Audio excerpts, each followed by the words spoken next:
Gravando. Bom dia, meus irmãos, graça e paz, que a poderosa mão de Deus esteja sobre nós e não se aparte de nós nessa hora especial em que vamos adentrar ao estudo desse livro maravilhoso, o livro de Atos dos Apóstolos. E aqui certamente muita coisa vamos aprender, muita coisa vamos lembrar e outras vamos sedimentar, porque não adianta nada saber, conhecer, e isso não virá uma prática. O livro de Atos tem muito a nos ensinar. E como introdução, eu quero alistar aqui 8 pontos introdutórios que certamente vão nos dar condições para entender melhor Atos, né? A primeira coisa a se dizer é que há uma relação de continuidade entre Atos dos Apóstolos e o Evangelho de Lucas, que está ali evidente. Basta ler Lucas, no capítulo 1, versículo 3, e comparar com Atos 1:1. Lucas, além de se apresentar como autor de ambos, tanto do Evangelho de Lucas como do Atos dos Apóstolos, ele cria uma conexão, né? E o ideal seria que a gente lesse Lucas e, ao terminar Lucas, a gente lesse Atos dos Apóstolos. E 3 assuntos que a gente viu em Lucas, que tem uma rotineidade, que são mencionados de forma rotineira no livro de Lucas, se repete no livro de Atos. A necessidade da evangelização a todo mundo. Lucas é o primeiro a usar o termo salvação, salvador, graça, e a importância de levar o evangelho a todo mundo. E ele vai falar do Espírito Santo de uma forma muito, mas muito regular no seu evangelho, e também da oração. Quando você vai para Atos, você vai se deparar com a tarefa de evangelização a partir de Jerusalém, depois a vida de oração da igreja em Jerusalém, por onde a igreja ia, e a atuação e a capacitação do Espírito Santo, que dava a esses homens a condição de se apresentar diante de Deus, se apresentar diante dos homens, em nome de Deus e fazendo a obra de Deus. É impressionante como isso está registrado em Lucas, Evangelho, e Atos, o segundo livro de Lucas. Então, a gente tem que criar o hábito, quando for ler Atos, ler antes o Evangelho de Lucas. Outra coisa importante nessa linha de introdução é que no livro de Atos, Lucas é tanto autor como um personagem. E quando Lucas conta e escreve o Evangelho, ele não tem nada a falar dele, do Evangelho, porque ele não foi testemunha, ele não presenciou fatos, ele não viveu aquele momento. Tudo que ele sabe por Pedro, ele sabe por João Marcos e ele sabe por Paulo. Ele faz uma pesquisa. No começo de Lucas, ele diz que, além das informações que ele tinha, ele se apoderou de algumas pesquisas e sondagens que ele fez para fazer aquele evangelho. Porém, quando chegamos aí em Atos, ele vai usar o pronome nós, se incluindo como participantes da história. E a gente vê isso, sobretudo, ali depois do Concílio de Jerusalém, capítulo 15, quando você vai para o capítulo 16 de Atos, versículo 10, ele se inclui como um companheiro de viagem de Paulo. No capítulo 20 também de Atos, versículo 6, ele se inclui como um companheiro de viagem de Paulo. Então, a gente pode dizer que, estruturalmente, até o capítulo 15, ele conta a história do que aconteceu. E depois, no capítulo 16 em diante, até o final, ele vai fazer parte da história. Então, praticamente aí, 23 capítulos, Lucas, ele está ali dentro e se envolvendo com a história. De 1 a 15, ele conta a história do que aconteceu. Então, ele já é integrante da história. Outra coisa importante para a gente comparar o Evangelho de Lucas e o livro de Atos é que em Lucas a gente vê a história de Jesus sendo contada juntamente com a sua missão, que foi salvar pecadores, e não há como salvar pecadores sem que ele morresse, sem que ele ressuscitasse. Então, Lucas conta a história de Jesus, de sua obra, da sua missão. Atos, porém, conta o início da história dinâmica da igreja. E por que eu falo o início da história dinâmica?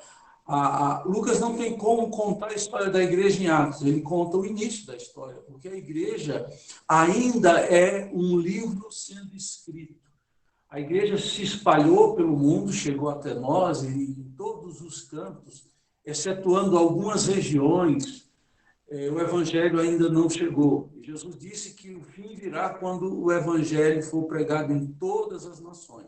Há quem diga que o evangelho já chegou em todas as nações, dado ao uso das tecnologias atuais, de rádio antigamente, televisão, e hoje da internet. O evangelho chega em lugares que a gente nem sequer imaginava que chegaria e chegou. E fica a dúvida, será que o evangelho já não chegou em todo mundo e nós podemos assim esperar a vinda de Cristo? Então, nós, de alguma forma, nós hoje vivos, a igreja do século XXI, de alguma forma estamos escrevendo o livro de Atos, porque o livro de Atos termina com o evangelho chegando em Roma.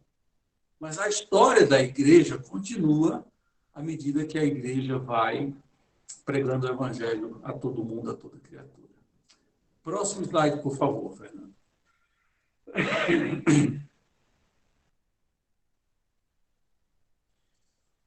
Um quarto ponto a se destacar ainda nessa linha introdutória é que o livro de Atos tem duas partes. A gente pode dividir esse livro claramente em duas partes, né? A primeira parte que vai do capítulo 1 ao capítulo 12, e a terceira parte que vai do capítulo 13 até o capítulo 28. E olhando aí o ponto 5, eu vou desenvolver o ponto 4, a gente poderia dizer que até o capítulo 12, de 1 a 12 de Atos, nós temos como a igreja foco, a igreja que dissipa e espalha o evangelho, a igreja de Jerusalém. Isso é muito importante, preste muita atenção. A partir de agora, nós estamos falando em termos de estrutura. E você pode ter o evangelho de Atos na sua cabeça, entendendo que a igreja de Jerusalém, ela é a base da expansão do evangelho. Então, até o capítulo 12, nitidamente a gente encontra de Jerusalém para o mundo. Porém, quando você chega no capítulo 13, aí surge uma nova igreja, uma igreja já no meio do povo gentio. Jerusalém, a igreja entre os judeus. Antioquia, a igreja entre os gentios. E é a partir de Antioquia que Paulo e Barnabé, eles fazem a primeira viagem juntos, né, junto com João Marcos, melhor dizendo. E a partir do capítulo 13, Antioquia passa a ser o centro da difusão do evangelho. Paulo sempre sai de Antioquia em direção ao mundo que não conhecia Jesus e nem a sua obra, nem a sua missão. E são 3 viagens que Paulo faz saindo de Antioquia. A partir do capítulo 13, são as viagens missionárias de Paulo, resguardado e enviado pela igreja de Antioquia. Então, é uma forma da gente ter o livro na cabeça. De 1 a 12, a partir de Jerusalém, o evangelho é expandido. De 13 a 28, a partir de Antioquia, a igreja é expandida. A igreja de Jerusalém é muito importante. A gente vai falar hoje muito sobre a igreja de Jerusalém. Mas quando você chegar no capítulo 11, já se faz menção à igreja de Antioquia. E ao capítulo 13, é um capítulo muito importante que fala da vida, da dinâmica da igreja de Antioquia.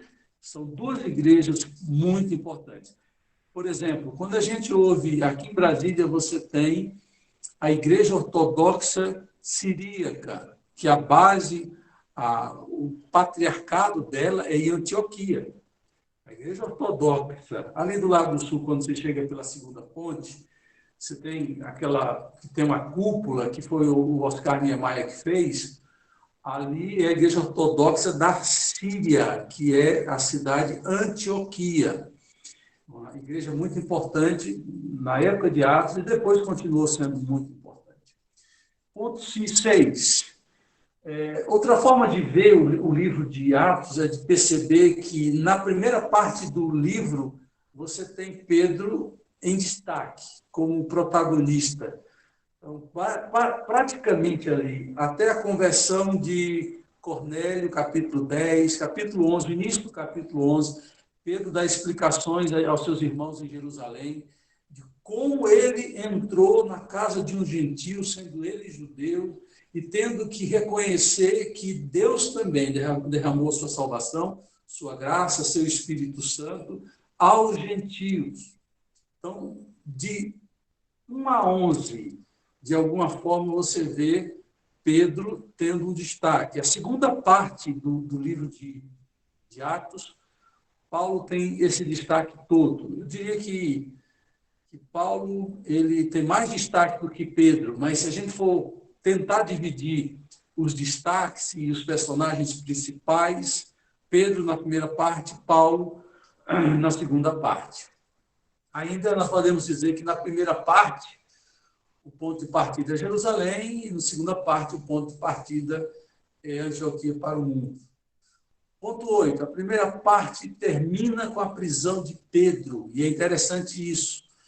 Pedro é preso, os irmãos lembram, e depois a igreja ora pela libertação, e o anjo, nem missão impossível, foi capaz de, se você já leu a prisão e a libertação de Pedro, você vai ficar maravilhado como Deus faz uma obra de libertação por meio de um anjo, que nem missão impossível, nem duro de matar, nada, nenhum desses filmes é capaz de retratar o poder de Deus e libertar um servo dele. E a segunda parte termina com a prisão de Paulo em Roma. Para Lucas, o ser preso por amor a Cristo e por causa de Cristo não tem vergonha alguma. Paulo foi preso ao final da história e depois, antes disso, Pedro tinha sido preso, mas tudo para a glória de Jesus. Bom, o terceiro slide fala do Pentecostes, né? Porque o capítulo 2 conta o derramamento do Espírito Santo no dia de Pentecostes. Nós vamos gastar muito tempo nesse assunto aqui hoje. É um assunto muito importante.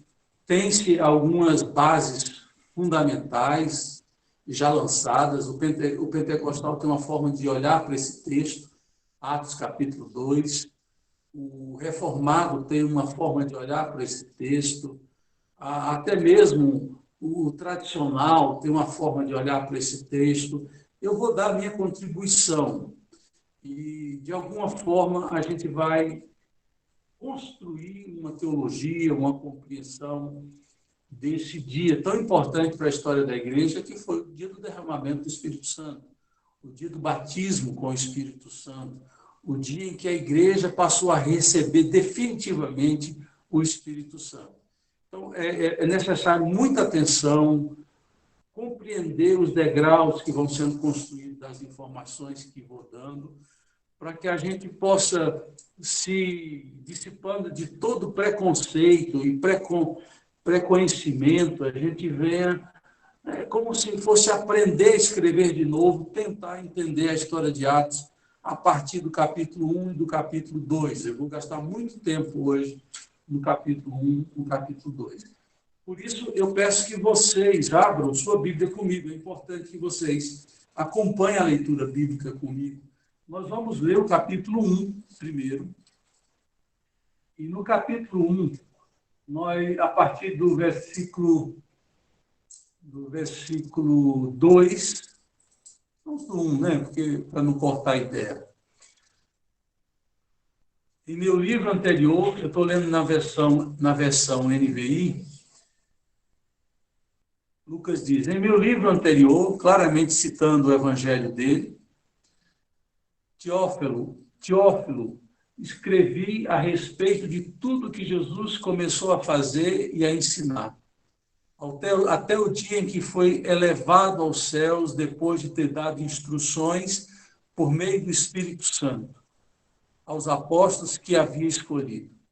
Depois do seu sofrimento, Jesus apresentou-se a eles e deu-lhes muitas provas indiscutíveis de que estava vivo. Apareceu-lhes por um período de 40 dias, falando-lhes acerca do reino de Deus. Certa ocasião, enquanto comia com eles, deu-lhes esta ordem: não saiam de Jerusalém, mas esperem pela promessa de meu Pai, a qual lhes falei.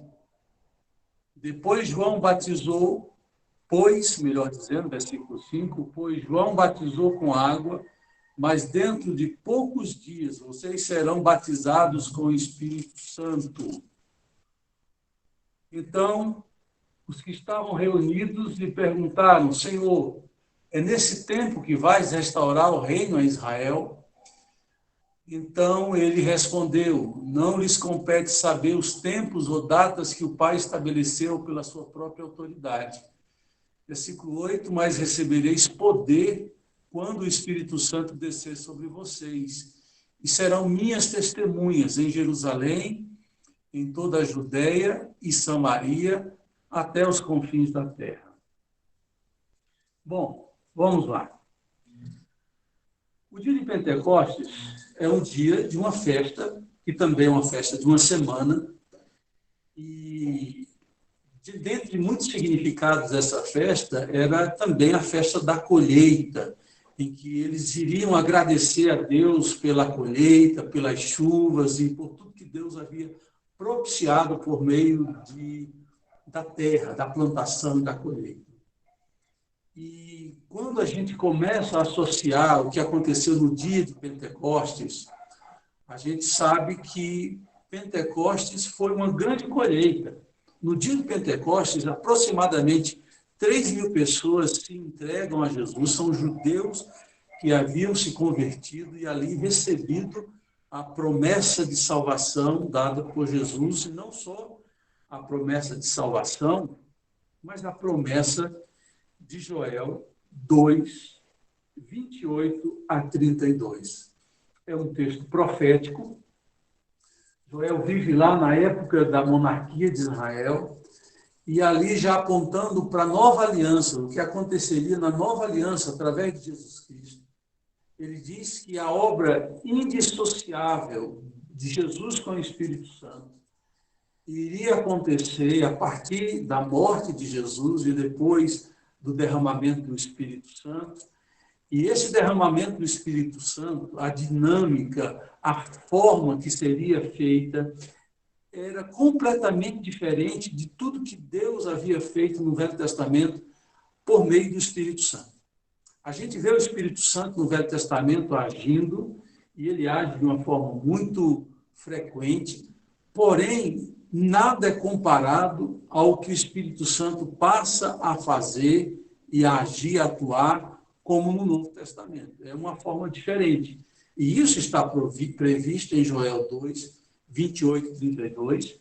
Tanto é que quando acontece o derramamento do Espírito Santo, no dia de Pentecostes, no capítulo 2 de Atos, Pedro, no seu sermão, passa a explicar. Pedro vai dizer, explicando o acontecimento, que o que estava acontecendo, o que eles acabaram de ver, as testemunhas que presenciaram aquele momento todo miraculoso, todo diferente, é o que tinha dito o profeta Joel, no capítulo 2 de Joel 28, 32. E eu vou reproduzir o que o Pedro diz, né?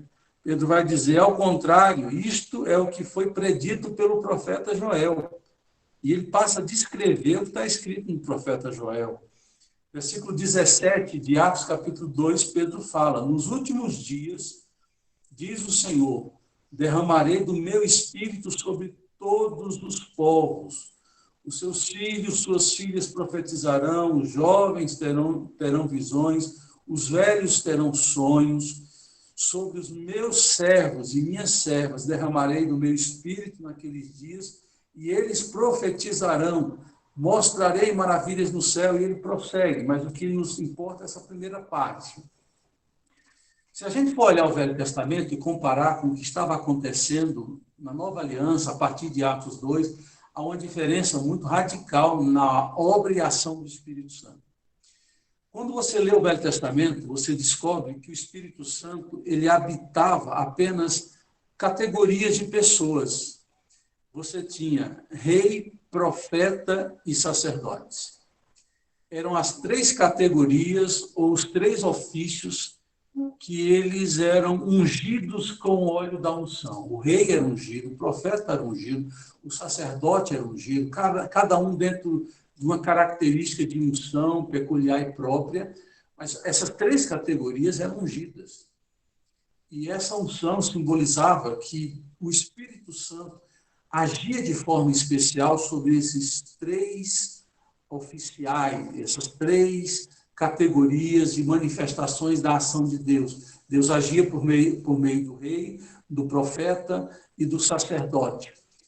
O povo demais, os demais, eles poderiam receber uma ação do Espírito Santo, mas o Espírito Santo não habitava neles. O Espírito Santo vinha, capacitava-os, vindo sobre eles. Por isso que desde o Velho Testamento a expressão "e fulano de tal foi cheio do Espírito Santo" é muito comum no Velho Testamento.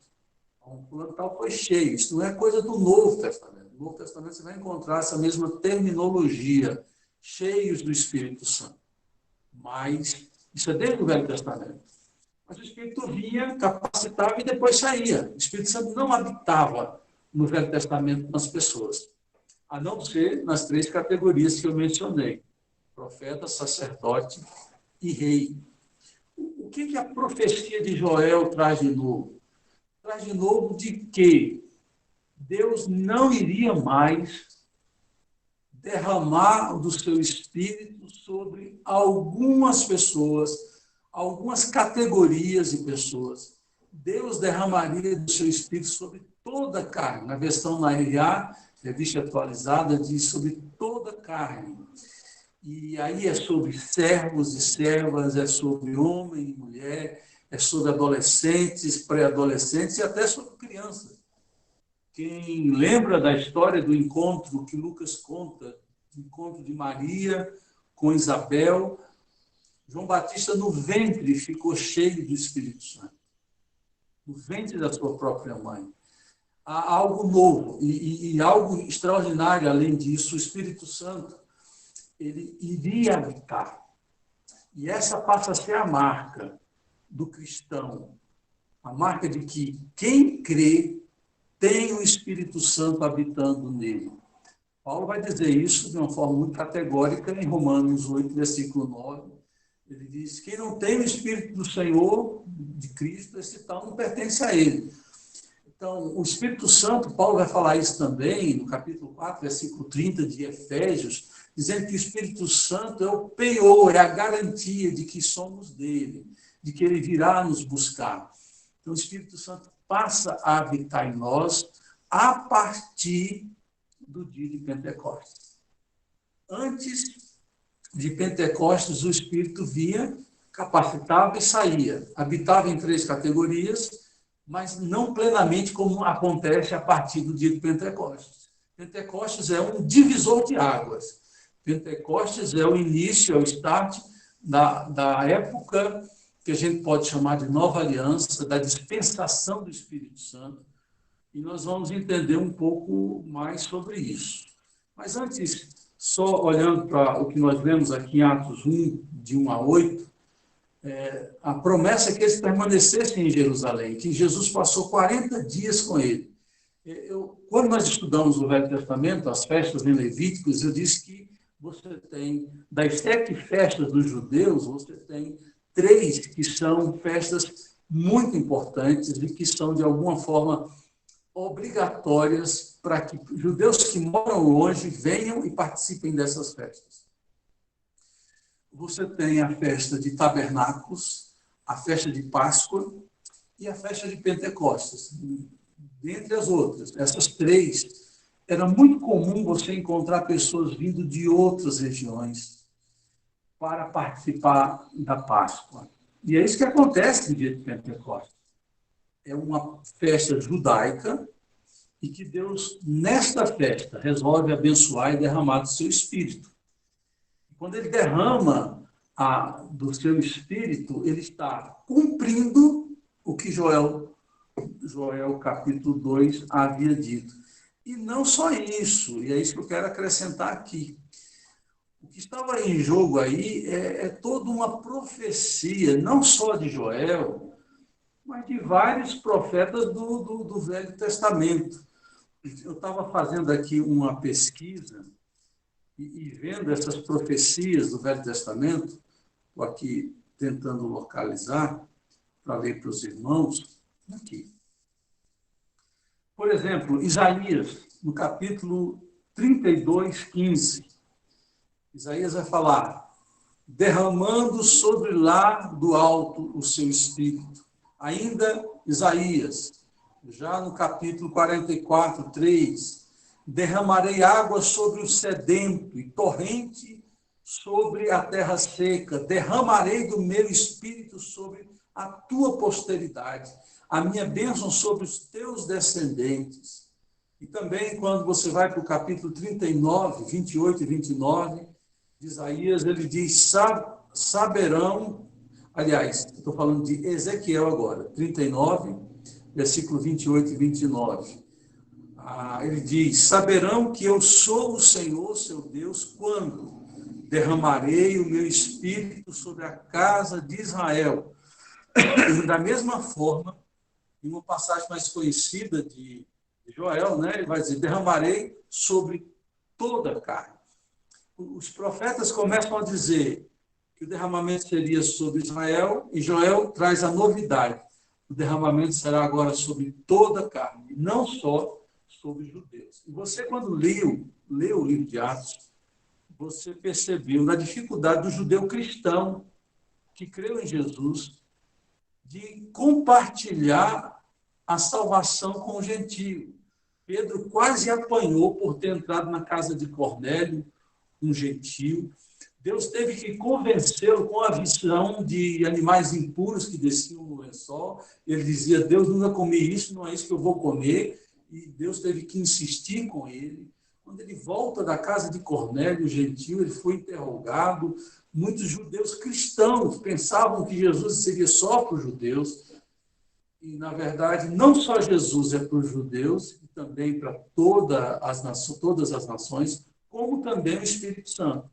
O Espírito Santo é para o judeu e também para todas as nações, porque o Evangelho é para ser dado para todo mundo. Agora, uma informação importante ainda no capítulo 1, porque Jesus, depois de passar 40 dias com ele, dá uma ordem, permanecer em Jerusalém, até que do alto sejais revestidos com o Espírito Santo da promessa. Há toda uma programação. Deus não é um Deus que age um acaso, sem programação, sem se agendar. Há uma agenda de Deus por trás de toda a ação dele. Há decretos, há planejamento, há planos. E como é que eu posso dizer isso? A gente sabe que Jesus morreu na Páscoa. E depois que ele morre na Páscoa, ele passa 3 dias e depois ressuscita ao domingo. Ele morre na sexta, sábado, no domingo pela manhã, ele ressuscita. Não são 3 dias de 24 horas, são dentro do período de 3 dias, Jesus ressuscita. E ele passa 40 dias entre eles, depois da sua ressurreição. E se a gente calcular bem, os cristãos ficaram em Jerusalém esperando por 7 dias, é um cálculo que eu faço, a descida do Espírito Santo. Eles fazem isso em oração e em jejum, mostrando como a busca de Deus, a devoção, a oração, o jejum fazem parte dessa busca da vontade de Deus e do Espírito Santo. E quando eu falo isso é porque a festa de Pentecostes tem esse nome, 5, né? Pentecostes 50, é a festa dos 50. Que 50 são esses?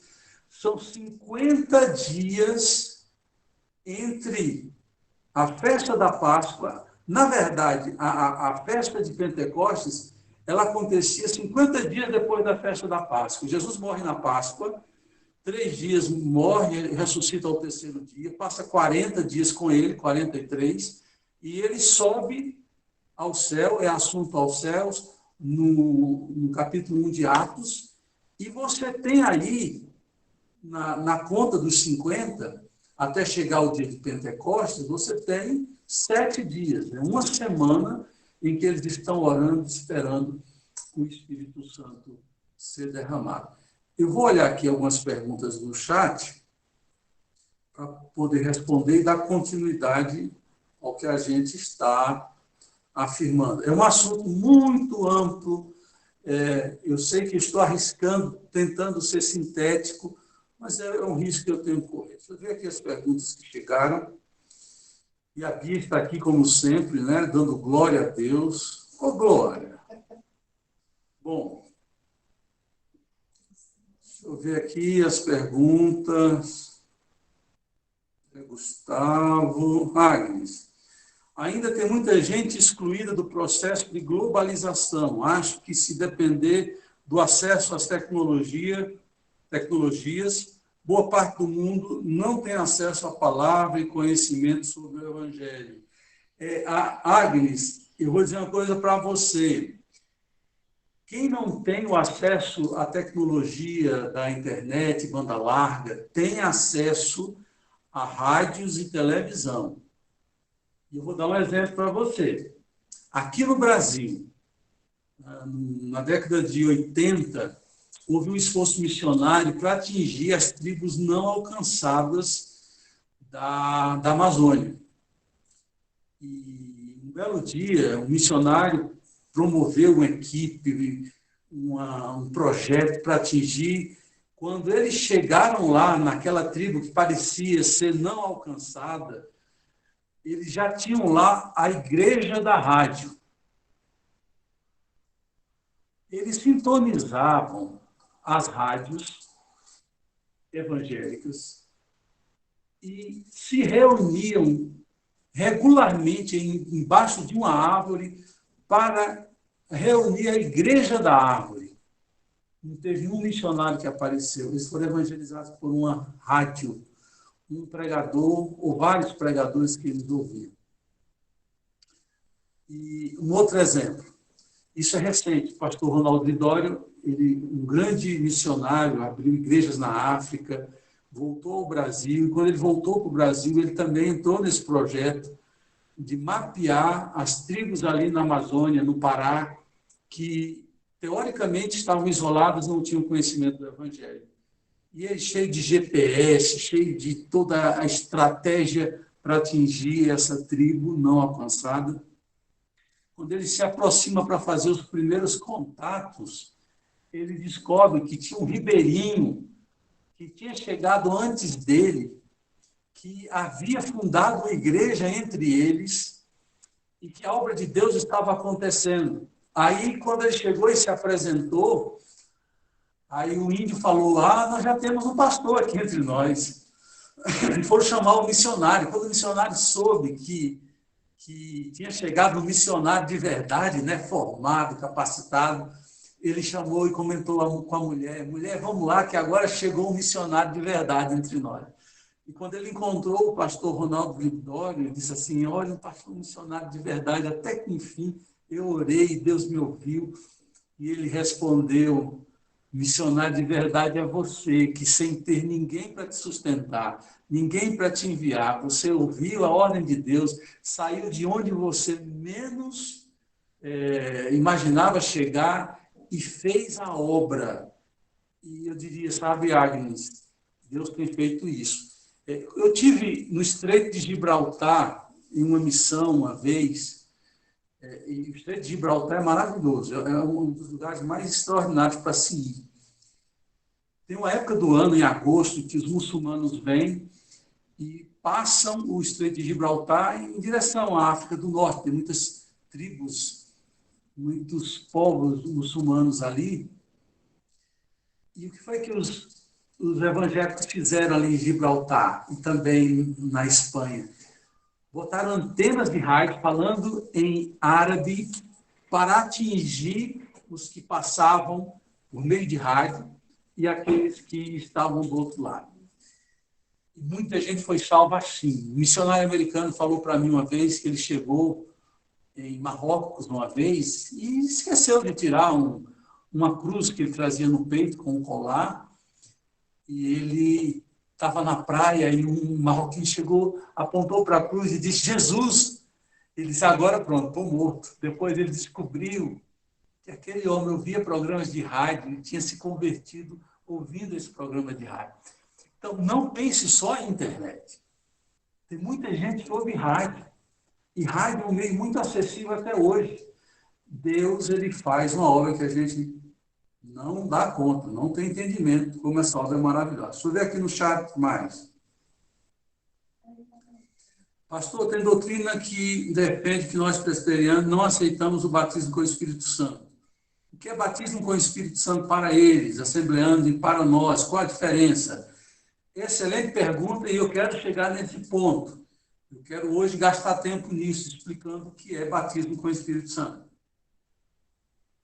Bom, mas para chegar a essa pergunta é preciso dar uma volta maior. A gente tem que dar uma volta para construir os fundamentos da resposta. Deixa eu ver aqui mais. Gente, foi um pastor da minha igreja, um dia desses, nem o nome dele pode ser falado, nem o culto gravado. Ele fazia um trabalho na China.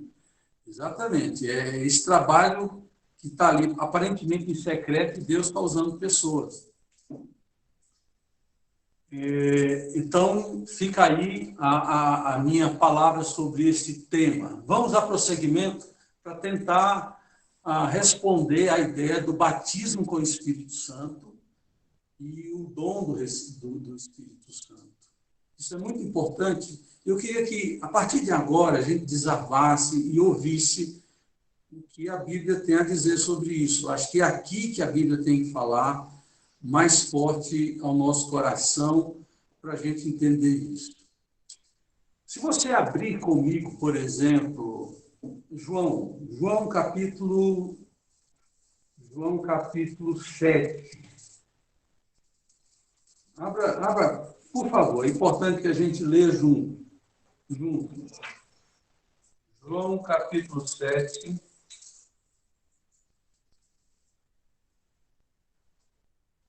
Trinta e 39.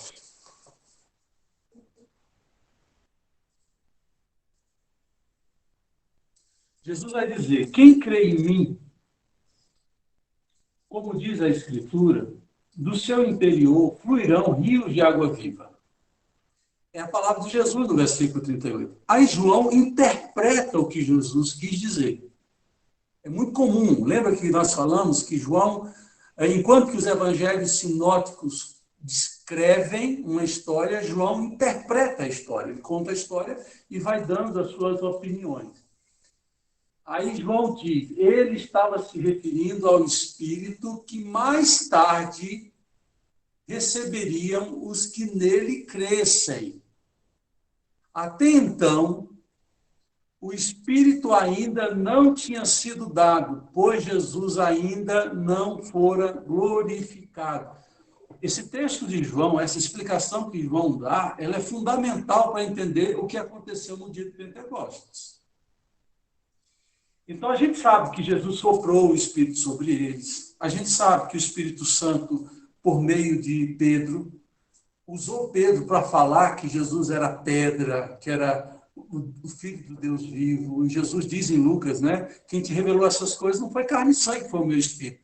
O Espírito Santo age, mas só vai agir de uma forma mais ampla, total e restrita a partir de Atos, capítulo 2, no dia de Pentecostes, que é o cumprimento de Joel 2.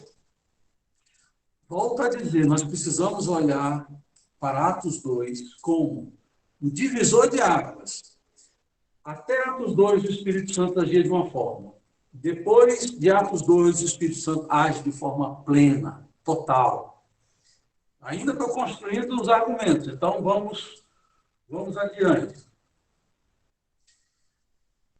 A resposta que João dá, a explicação que João dá, era que o Espírito Santo ainda não tinha sido dado, e ele ali está se referindo à promessa, a promessa de Joel e a promessa que Jesus faria no capítulo 14 e no capítulo 16 do mesmo Evangelho de João. É muito interessante ler o capítulo 14 e o capítulo 16. A gente poderia ler o capítulo 14, mas para ganhar tempo, a gente só vai ler o capítulo 16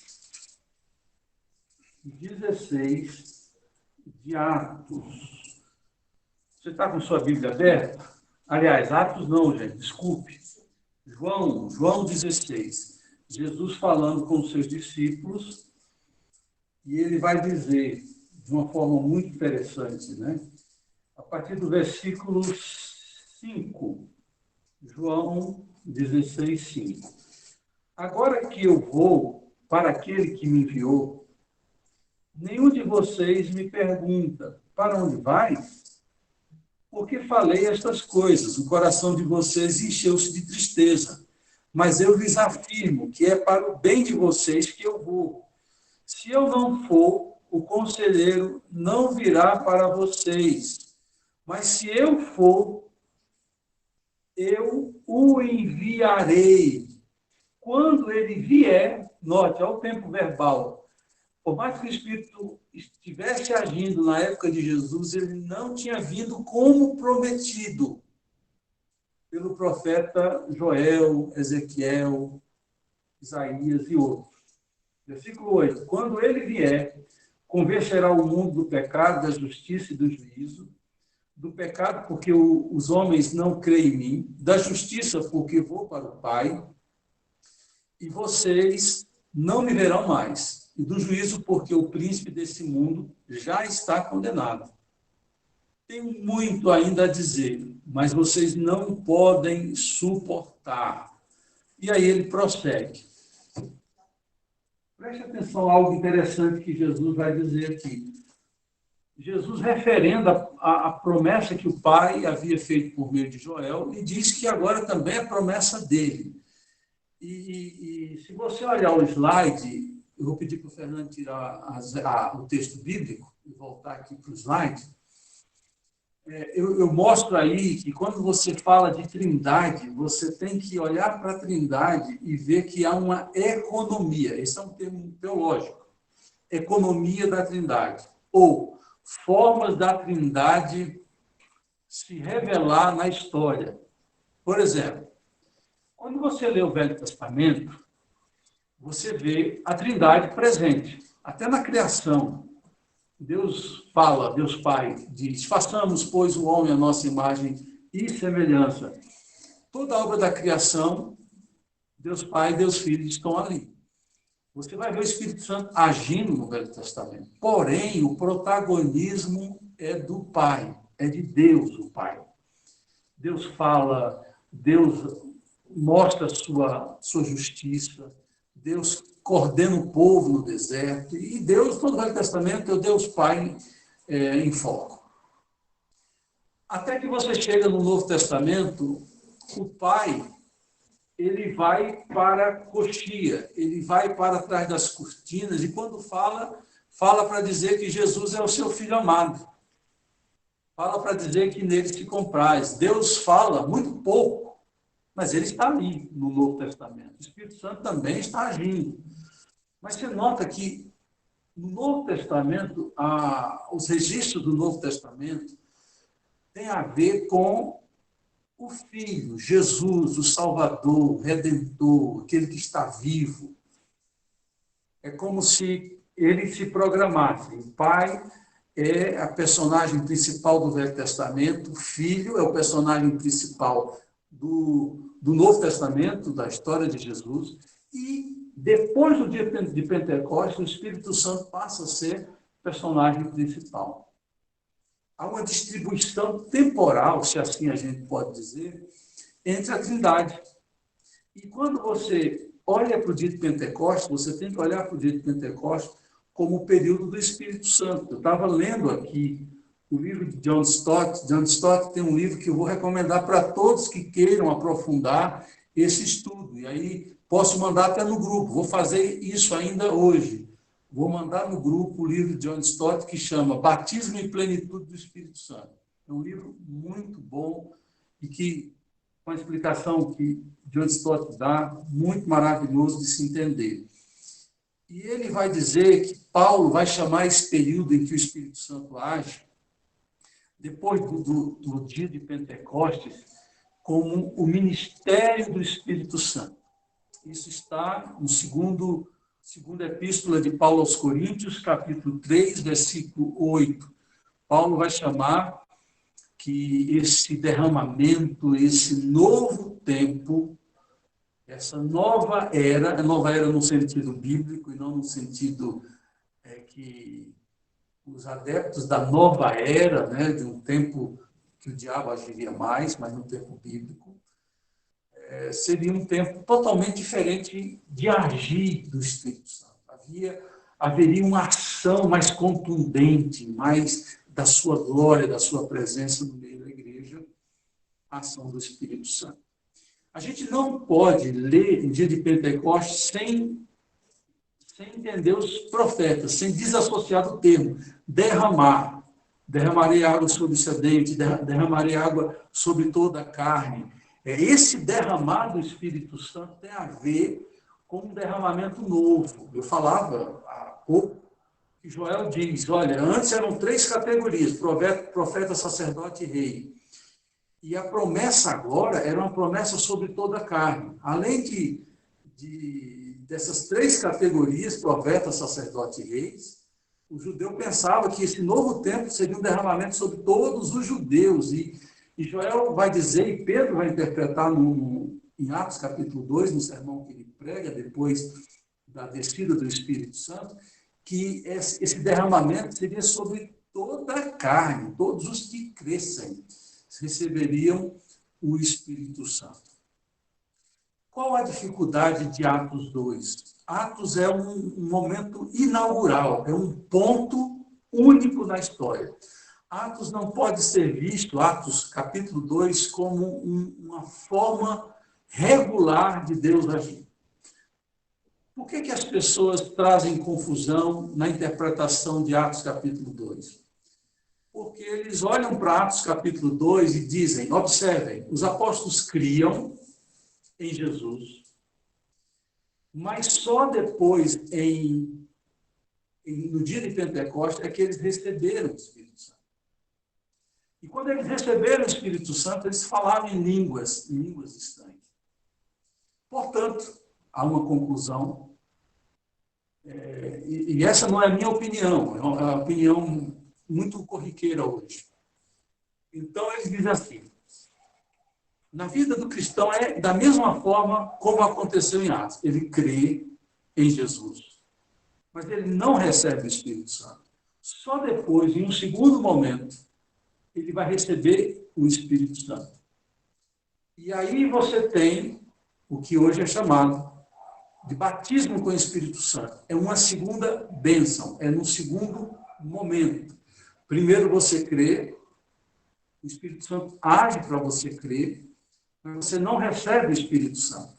É necessário um segundo momento ou uma segunda bênção, que normalmente é chamado de batismo com o Espírito Santo.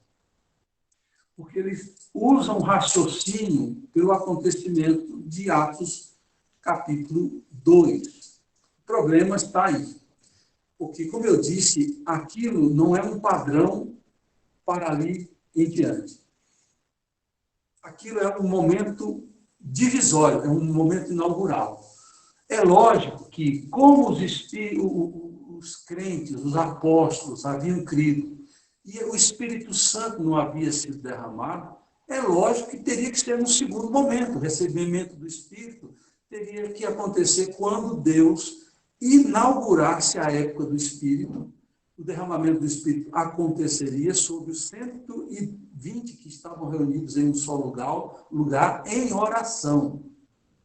Você lembra que Jesus falou em João 16, que se ele não fosse, o Espírito não poderia ser dado.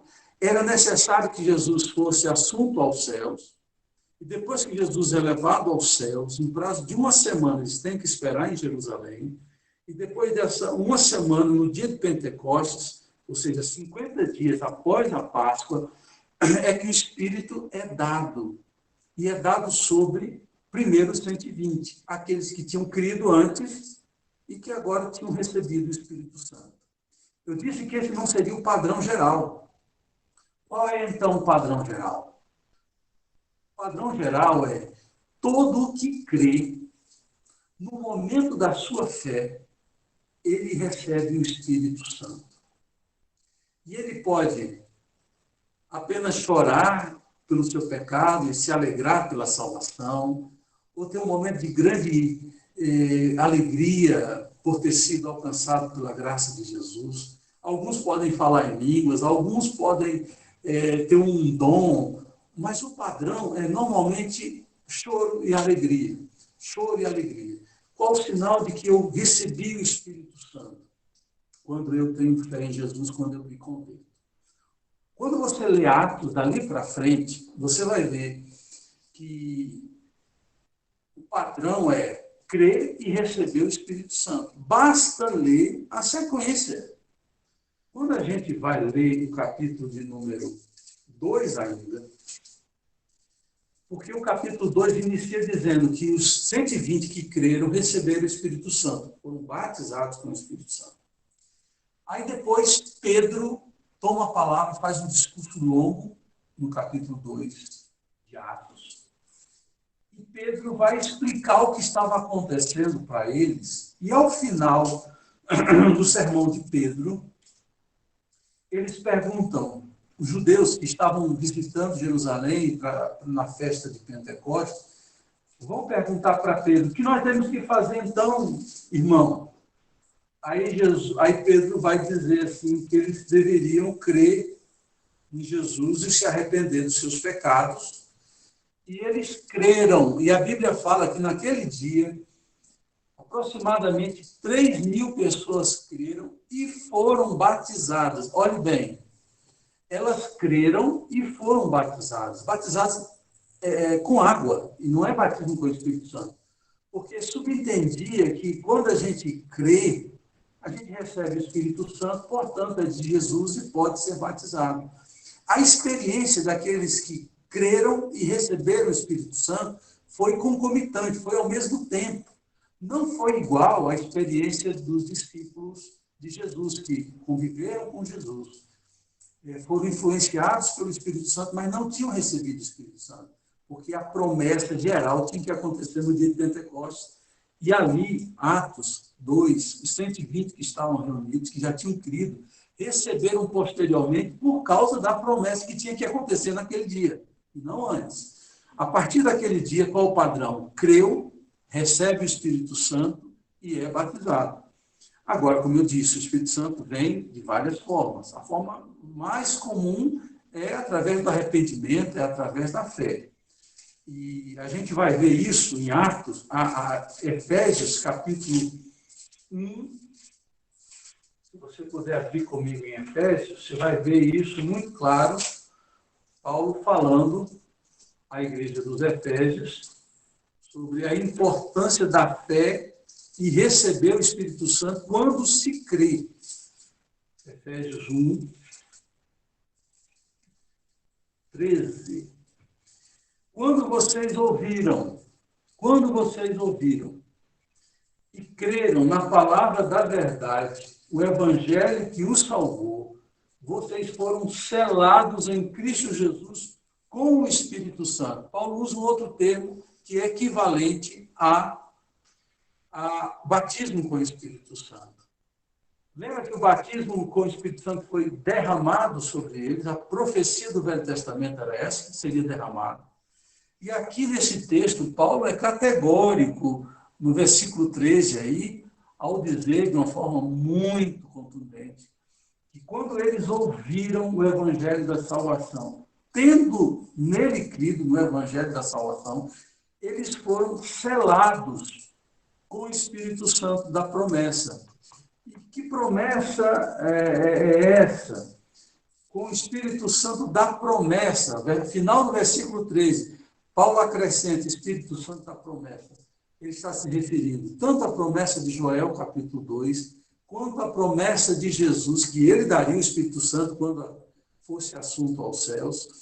Então, Paulo usa aqui um outro termo, selado, marcado pelo Espírito Santo da promessa. E a partir de então, querido, depois do dia de Pentecostes, a gente crê e recebe o Espírito Santo em nós, ele é derramado em nós quando a gente crê. Paulo vai dizer que ele é como um selo que marca que eu sou propriedade de Jesus. Romanos 8:9 diz que quem não tem o Espírito Santo de Deus em si não pertence a Jesus. Portanto, o que é o batismo do Espírito Santo? É receber o Espírito Santo para habitar em nós. E o verbo habitar, é um verbo comum ao apóstolo Paulo. Paulo vai usar muito para dizer que nessa nova fase do Espírito Santo, a partir de Joel 2, a partir de Atos 2, o Espírito Santo vem habitar naquele que crê, vem direcionar a vida de quem crê, promover a santificação, domínio sobre o pecado, domínio próprio, capacitar para uma vida de oração, uma vida de obediência, uma vida de missão. Então, o que é o batismo com o Espírito Santo? É o momento em que eu recebo o Espírito Santo na minha vida. Agora, eu recebo o Espírito Santo e tenho, depois do recebimento do Espírito Santo, experiências com o Espírito Santo que Atos e toda a Bíblia vai chamar de enchimento do Espírito Santo. São momentos eventuais, dentro de circunstâncias diferentes, em que eu preciso de um poder maior, de uma capacitação dos céus, e recebo uma capacitação que é para um momento específico, para uma hora necessária.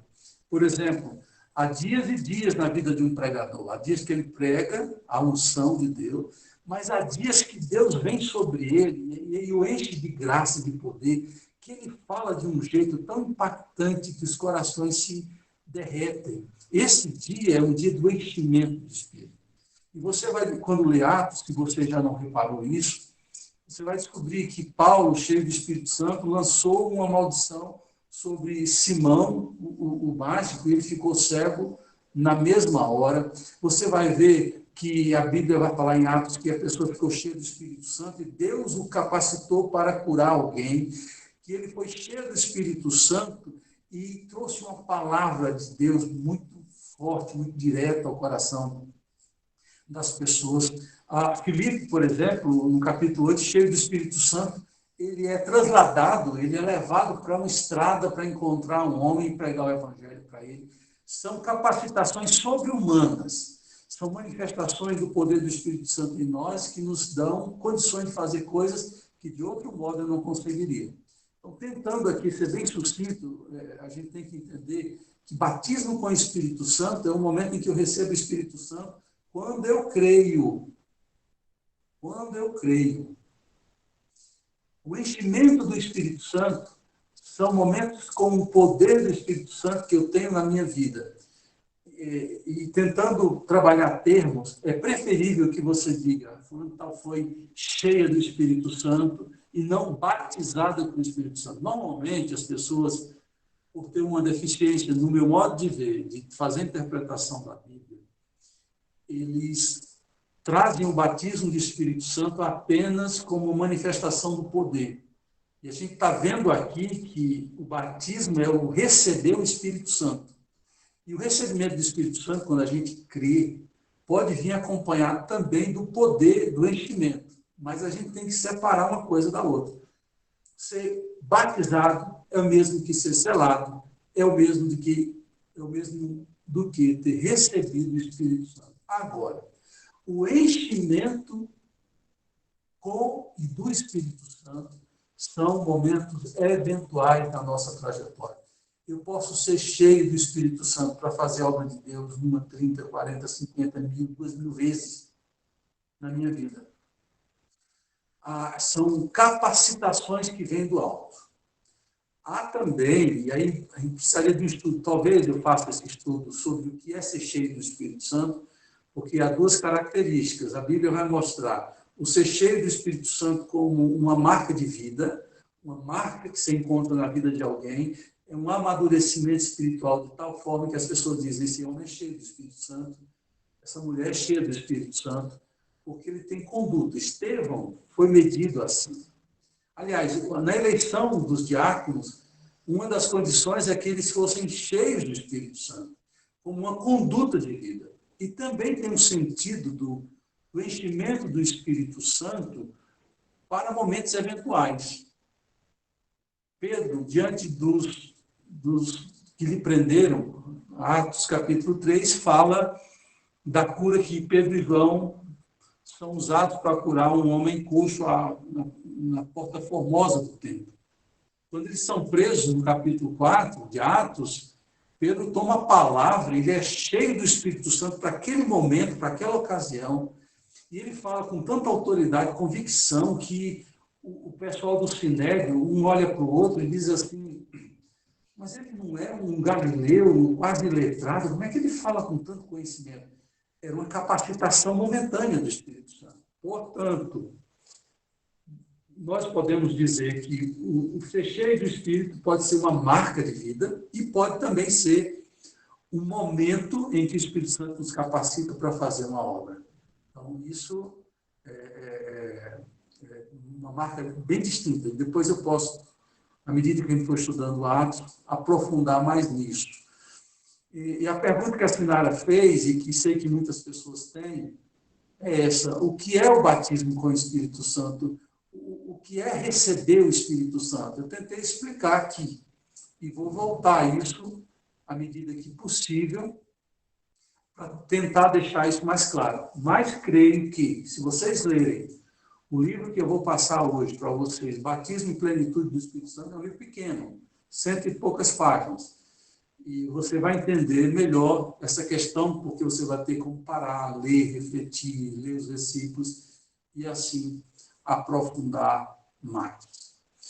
Vamos ver se tem alguma pergunta no chat. Nós vamos, agora é 11h20, nós queremos ir até 11h30 e poder ouvir os irmãos algumas perguntas em áudio, tá bom?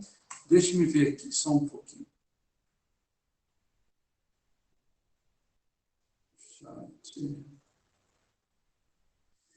Pastor, um dos problemas que tornam difícil o entendimento dessa é que não se entendem os aspectos dons. Um exemplo disso são os dons de fé, do perdão, do amor, que são dons espirituais para os quais o Espírito Santo nos capacita. Bom, falar do Espírito Santo é falar da terceira pessoa da Trindade, é falar de um tema amplo, bem vasto. E a gente está tentando ser bem sucinto e resumido. Uma coisa é falar do enchimento do Espírito, outra coisa é falar do batismo do Espírito, outra coisa é falar dos dons do Espírito, outra coisa é falar sobre o fruto do Espírito, outra coisa é falar do ministério do Espírito. Isso aqui, livros e mais livros foram escritos sobre isso. Agora, eu não falei em momento algum até então dos dons. Eu estou falando do batismo e do enchimento. Alguém pode se converter sendo cheio de Espírito? Pode. Foi isso que aconteceu em Atos 2. Eles falaram em línguas porque, além do batismo, eles receberam o dom de falar em línguas. E eu já me antecipo. Eu creio que o evidenciador do batismo é a fé e não a línguas, porque nem todos falam línguas. Infelizmente, algumas igrejas forçam a barra para dizer que quem é batizado com o Espírito Santo é quem fala em línguas. Isso é um mal que se faz, porque nem todos falam em línguas. Basta ler a seção de 1 Coríntios, capítulo 12 até o capítulo 14. Paulo está falando dos dons e diz que o dom de profetizar é maior do que o dom de línguas. Então, se você coloca no dom de línguas o poder de ser o sinalizador, o evidenciador do batismo com o Espírito Santo, você está, de alguma forma, negando o que está lá no capítulo 14 de 1 Coríntios, que o próprio dom de profecia é maior que o dom de línguas. Paulo deixa claro isso lá. E alguns, por quererem falar em línguas e terem o título de batizados com o Espírito Santo, na verdade, passam a imitar quem fala em línguas e, na verdade, não receberam um dom espiritual. São verdadeiros papagaios para serem aceitos no escalão, no nível dos batizados com o Espírito Santo. E isso é um mal. Se a gente ensinasse que todos são salvos mediante a graça de Deus e que o Espírito Santo salva, aplica a salvação que Jesus conquistou na cruz no nosso coração. E que ele inicia um processo de santificação em todos, no nosso coração, para nos fazer parecidos com Jesus. Isso já abrandaria o coração de muita gente. E que não existe crente de primeira e segunda categoria, porque essa ideia de que uns são batizados com o Espírito Santo e outros não, criam a ideia de primeira categoria, os batizados e os não batizados. O que acontece? Quem não é batizado quer ser batizado. E se há uma exigência para ser batizado, eu vou querer estar no grupo de primeira divisão, nunca ficar no grupo de segunda divisão. E aí acontece de tudo. Infelizmente, muita gente imita a língua que ouve alguém falar e diz assim, eu agora sou batizado. E ele já foi batizado quando creu, ter recebido o Espírito Santo, e ele agora habita em quem crê, na hora da minha fé, isso é batismo com o Espírito Santo. Então, de uma forma muito direta, eu quero dizer que todo aquele que creu em Jesus, ama Jesus, e é um discípulo de Jesus, esse foi batizado. Porque o sinal do batismo não é falar em línguas. O sinal do batismo é ter fé em Jesus e ter comunhão com ele. O que acontece depois de ter recebido o Espírito, depois de ter sido batizado, e veja que eu falo como sinônimo, o ter recebido o Espírito e o ser batizado com o Espírito, ou ser selado com o Espírito, é a mesma coisa, são sinônimos. O que vem depois disso é enchimento do Espírito Santo, é receber dons do Espírito Santo. Eu posso receber o dom de línguas, e isso não me faz melhor do que ninguém. Posso receber o dom do serviço, o dom do ensino, do magistério. É outro assunto que a gente poderia estudar, não dá tempo. Os dons que eu tenho não é porque eu sou melhor do que ninguém. A Bíblia vai falar que os dons são harismata. A palavra carismático. Você já ouviu a palavra carismático? Tem até o católico carismático. O que é a palavra harismata, ou carisma? É uma palavra que significa dons do Espírito Santo. Aí eu pergunto, de onde deriva a palavra harismata? Deriva da palavra haris, em grego. Harismata é grego e haris é grego. O que é a palavra haris? Graça. Haris é graça. Alguns chamam de caris, mas na pronúncia grega mesmo é haris. O que é o dom do Espírito? Manifestação da graça de Deus sobre nossa vida. Não só a salvação é uma obra da graça de Deus, ou seja, eu não mereço, como também os dons eu não mereço. Alguns olham para pessoas que falam em língua, que profeciam, como se eles fossem melhores do que os outros. É um equívoco, porque ele tem um harisma, ele tem uma graça de Deus. Não é por merecimento dele, não é porque ele é melhor do que ninguém. É porque o Espírito Santo resolveu dar a ele. E dá a outros dons. Só que a gente fica com inveja do dom que Deus deu para o outro. E coloca dentro da sacola o dom que a gente recebe e não trabalha, porque acha que o outro é melhor e é mais útil do que a gente. Então, esse é um grande equívoco que a gente precisa trabalhar. Vamos ver o chat, se tem alguma outra questão. Muita gente vê você falando e fala, nossa, como ele é usado por Deus. Mas ninguém vê o tanto de livro que tem que ler para chegar a esse nível. E o tanto que também tem que orar. De fato, tem duas coisas aqui, Agnes. É o preparo e a dependência do Espírito. Se você for em Atos capítulo 6, a ideia de criar o papel dos diáconos está lá em Atos capítulo 6. É que os apóstolos estavam fazendo tudo. Assistindo órfão, viúva, necessitado, resolvendo brigas de casais. E ele diz, nós precisamos dedicar o nosso tempo ao estudo da palavra e à oração. O que é que eles estavam dizendo? O estudo da palavra é a capacitação, é ler, é refletir, é pegar o que alguém disse sobre aquilo que você leu, pensar, orar. E a oração, o que a oração é a capacitação? É Deus jogando luz sobre o que a gente aprendeu. Então tem as duas coisas aqui. E se eu não tivesse o dom de ensino, vocês poderiam ter todas essas informações, mas a forma que eu apresentaria não teria o efeito que alguém que tem um dom do ensino, a Bíblia chama isso, o dom do ensino, essas pessoas são mais eficazes na transmissão. Além de todo o preparo, de todo o estudo, eles são capazes de apresentar. Isso não é só na igreja. Você, Agnes, e quem já fez faculdade, sempre tem aquela máxima, fulano, tá, aquele professor é preparadíssimo, sabe de tudo, mas na hora de passar, ele não consegue. Por quê? Porque falta essa habilidade de poder comunicar. Então, vamos fazer o seguinte, vamos abrir para contribuições e perguntas.